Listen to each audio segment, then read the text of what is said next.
প্রিয় দর্শক বন্ধুরা, আমি আজকে এমন একটা জায়গায় আইছি, তবে আমার সাথে যে দেখছেন এই মেয়েটা কিন্তু একদম নতুন।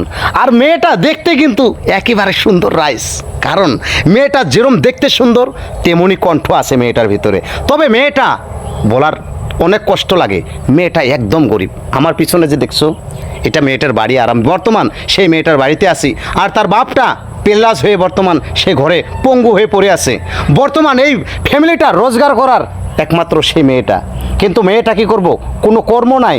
কেউ যদি শুটিং করতে ডাকে বা কেউ একটা গান যদি তার মুখে রেকর্ডিং করে, যে 2-4 টাকা দেয় সে দিয়ে তাই ফ্যামিলিটা চলায়। তাই সবার কাছে অনুরোধ করছি, প্রথমে ভিডিওটা বেশি বেশি করে শেয়ার করে দেবেন, শুধু এই ময়নাটার জন্য, যাতে তার ফ্যামিলিটা তার জড়িয়তে বাঁচতে পারে। তবে ময়নার মুখে 2-4টা আমরা কথা শুনবো, তারপরে গান আরম্ভ করব।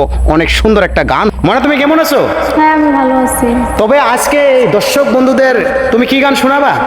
জুবিনদারের নিয়ে একটা গান বানানো হয়েছে, সেটা বলবো। আর সবাইকে একটা কথা বলি, তো আমার একটা ফেসবুক পেজ আছে, ইট ইস মি তাসলিমা, সবাই মিলে প্লিজ পেজটা একটু ফলো করে দিবেন, অনুরোধ রইল।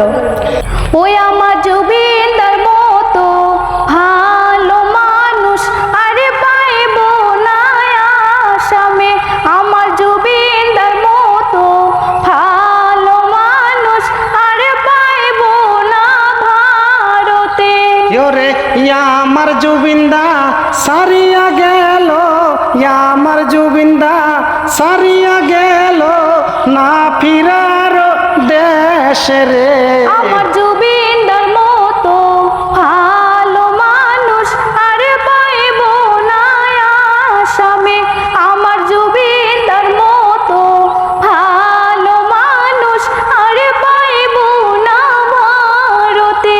মুসলিম সবাই মিলে, হিন্দু মুসলিম সবাই মিলে ভালোবেসেছিলাম, তা